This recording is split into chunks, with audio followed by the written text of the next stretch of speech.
పర్యావరణవేత్త జనసేన నేత బొలిశెట్టి సత్యనారాయణ గారు మనతో పాటు ఉన్నారు. ఆయన అడిగి తెలుసుకునే ప్రయత్నం అయితే చేద్దాం. సార్ చెప్పండి, ఈ గ్రీన్ హైడ్రోజన్ హబ్ కోసం ఏం చెప్తారు? అంటే ఇది పర్యావరణాన్ని పరిరక్షించే అభివృద్ధి ప్రస్థానం అన్నది జనసేన పార్టీ మూల సిద్ధాంతాల్లో ఒకటి. అభివృద్ధి కావాలి కానీ పర్యావరణాన్ని నష్టపోకూడదు అన్నది.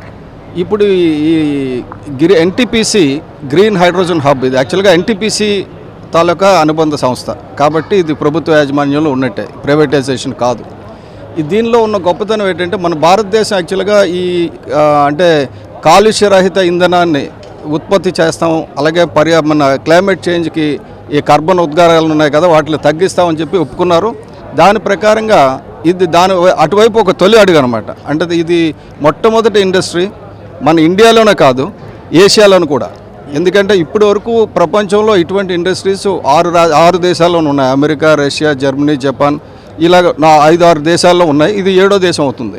7వ దేశం. అది కూడా ఎందుకు ఈ గ్రీన్ ఎనర్జీ మిగతా దేశాలన్నీ ఎక్కువగా తీసుకోలేదంటే దీని ఎనర్జీ ప్రొడక్షన్ కాస్ట్ చాలా ఎక్కువ కాబట్టి ఇంత ఖర్చు పెట్టి ఇప్పుడు తక్కువ రేటుకి చూస్తున్నారు కదా సోలార్ ఎనర్జీ ఇటువంటివి. అలా కాకుండా ఇటువంటి ఎనర్జీ ఎందుకు చేస్తున్నారంటే మనకు కావలసినంత ఎనర్జీ మన బొగ్గు ఆధారిత కర్మాగారాల నుంచి రావడం లేదు.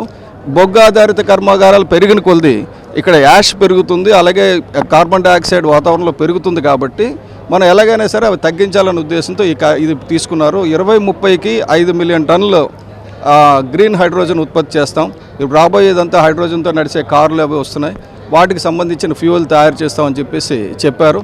అందులో తొలి అడుగు విశాఖపట్నంలో పడబోతుంది.